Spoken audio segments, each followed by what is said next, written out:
When you hear most four-wheel drivers talking about their suspension, usually the only thing you'll hear is, I've got 2-inch lift, or I've got 3-inch lift, or I've got 4-inch lift, something like that. But there's a lot more to choosing your suspension than just that, isn't there, Alan? Oh, I mean, yeah. just in the Terrain Tamer range for 80 series, there's 8 different coils you can choose from. Different heights, but different rates too. That's right, yeah. We've got the standard one down there, which is for if you don't go off-road at all, and a lot of vehicles don't go off-road, really comfortable spring. We've got also one with a 2-inch lift, same thing. Oh, now, you say that's the same thing, but that's actually a lighter rate, isn't it? 2 inches higher and slightly lighter rate? It's a lighter rate to still give you a comfort sort of a ride, but raise the vehicle just that little bit. Then we go to the heavier, very heavy mines department spring, which would take Ruthie and his wife without any trouble at all. That's nice, isn't it? And we've got ones in between the two, but we go up to 3-inch and 4-inch lift, but it requires other suspension components to cope with that. Other steering modifications and all sorts of things, isn't there? Right. But the whole thing about this is that choosing suspension is a lot more than just choosing your height. You need to know what you're carrying, don't you? And you need to know where you're going to go with it. You need to know where you're going to go and what you're going to use it for. Yeah. I mean, some people go travelling with a bank card and a toothbrush. Others won't go anywhere without the outboard motor and 200 litres of water. So, at some degree, you need to work this out. You need to work out the sort of weights you're carrying. With your spare parts guy. With your spare parts guy, because he's the bloke who's going to know what's going on. Especially if it's Terrain Tamer, he's going to know the whole range and he'll have heard all your questions before.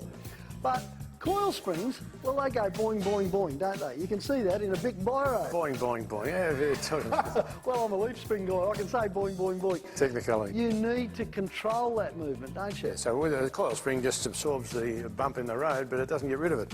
And we've got to get rid of that somehow. So we've got shock absorbers, which actually then absorb the bump.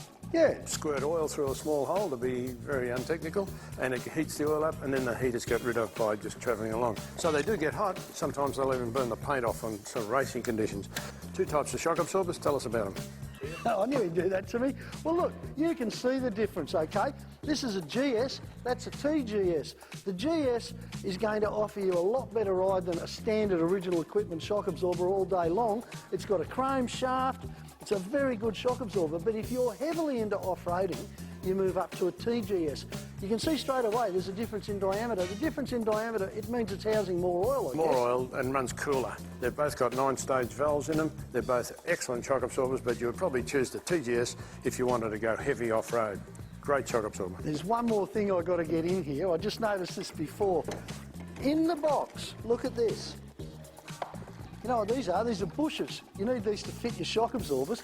And I noticed that with the TGS, you're giving people a choice. Yeah, you can go for the yellow shock absorber bushes, which are a little bit harsher to ride, but last for a lot longer. I personally go for the rubber ones, but they've got a choice, and either or. So you've got rubber for comfort. You've got a choice. There for long lasting, you get the choice. That's unreal. It's a really good product, eh? So there you go. When it comes to suspension, there's a lot more to it than how many inches you've got.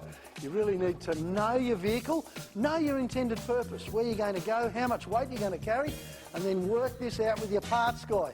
If he's the right bloke and turns you onto some good product, you're going to be right.